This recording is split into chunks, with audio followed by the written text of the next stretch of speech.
Hi, this is Coralla at CorallaFitland.com and WelcomeNetwork.com, and we're talking about irregular verbs, and we're continuing.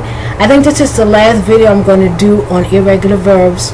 So the ones that I don't get to, you can come in and you can download the cards, and you'll see the irregular verb in its infinitive form. Right under it, you'll see the Spanish translation.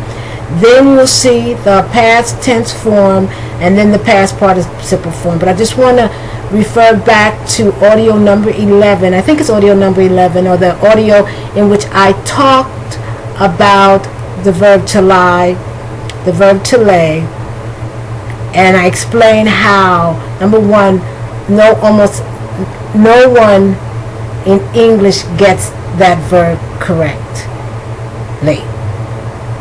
Says that verb correctly. Because we get the verb to lay versus the verb to lie. And I'm talking about to lie when you're talking about acostarse, okay? Acostarse or tenderse. We get those verbs mixed up. So you'll say, I lay down, which is wrong. Because to lay is only when you take something, like you take a baby and you lay the baby down. See, in Spanish, this is where Spanish has the advantage over English. You make a difference between acostar, okay, something that you do to something or someone else, versus acostarse, something that you do to yourself. So you make that distinction. So there's no, me acuesto. You don't make that, you don't get that mixed up. In English, we do.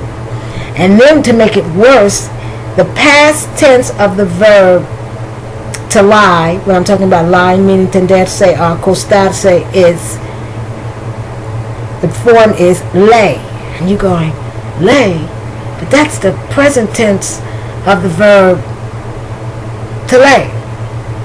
And then the past tense, the past participle is lame. So you'll hear it incorrectly said. But just know the correct form, and then you can choose to say it any way you want to. As long as you know the correct form, what you do after that is your choice. Now, you have to be careful again, because to lie has two very distinct meanings, and two very distinct past tense and past participle. When to lie means tenderse or acostarse, the past tense is lay, and the past participle is lame. Now I'm going down because this is the card. But when to lie means mentir, or decir una mentira, it's totally a regular verb. You don't have to worry about it, right? So it's to lie, the past tense lied, past participle lied. So you have to be careful. When it means one thing, it's irregular. When it means something else, it's regular. Okay, so let's continue. To lose, perder, past, I already told you, I'm going to give you the past tense, I'm going to give you the infinitive, Spanish translation, past tense form, past participle. So, to lose, perder, lost, lost. To light, iluminar, encenderse, prender. Lit, L-I-T, lit, L-I-T. To make, hacer, llegar a.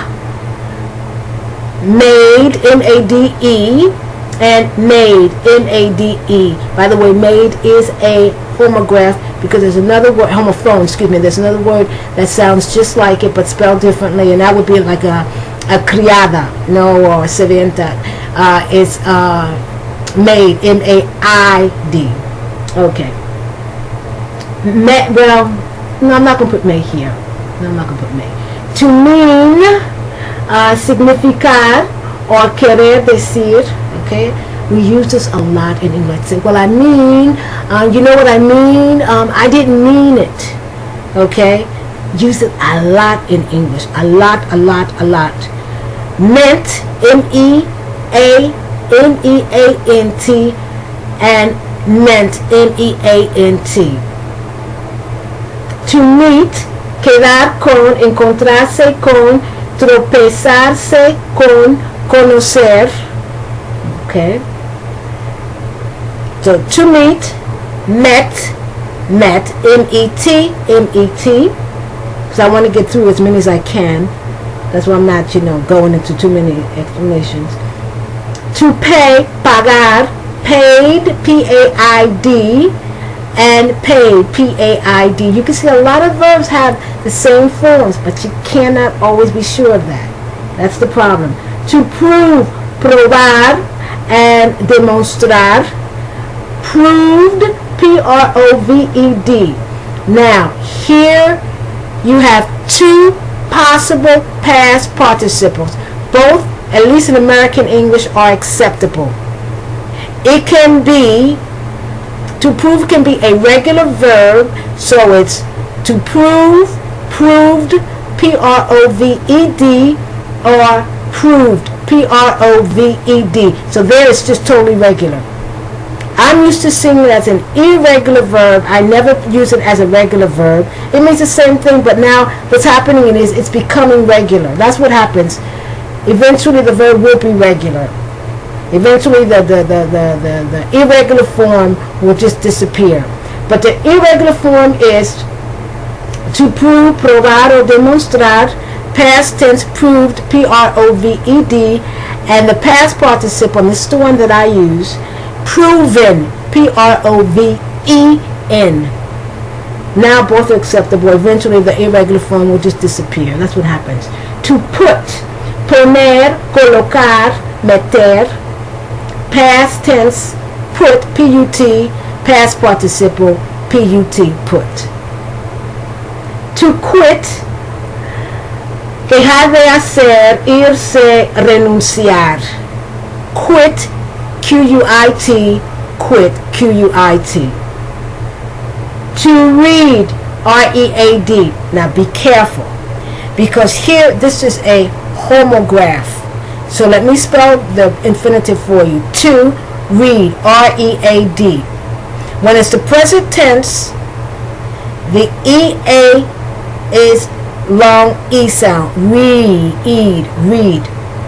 It's a homophone to the word read, R-E-E-D. Okay. The past tense, let me spell it for you. It's R-E-A-D, but it's not pronounced read. The past tense form is pronounced like the color rojo, red, R-E-D. It's spelled exactly the same, but the pronunciation is different. These are called homographs, two words that are spelled exactly the same, but are pronounced differently. Oh, by the way, I'm sorry, to read means leer, okay? So it's to read, R-E-A-D, past tense form, read, R-E-A-D. I know how it looks, but it's spelled. I know how it, you say, but why isn't it the same pronunciation? It's not the same pronunciation. And the past participle, read, R-E-A-D. Okay, those are homographs. Two words look exactly the same, but pronounced differently. Okay. All right, that's not a very important word. To ride, montar. Okay. Road, R-O-D-E. Ridden, R-I-D-D-E-N. Ridden. To ring, sonar, repicar, tocar el timbre, resonar, zumbar. Rang, R-A-N-G. Rung, R-U-N-G. Okay, and ring, yes, you probably heard the word ring, and it's anillo, but that's as a noun. I'm talking about ring, to ring, as a verb. Okay, less than a minute. Okay, to rise. Okay, just a second. I want to do it correctly. Levantarse, ponerse de pie, elevarse, ascender. Rose, R-O-S-E, risen, R-R-I-S-E-N. And I know you say, but rose is the name of a flower. It is, la rosa. But here, I'm talking about rose as the past tense of the verb to rise. Okay, I really don't have that much time. So these are the past tense. These are the irregular verb, past tense form, past participle. Come in and get the rest of them. I got all the way down to R. Corrala Ficklin, CorralaFicklin.com.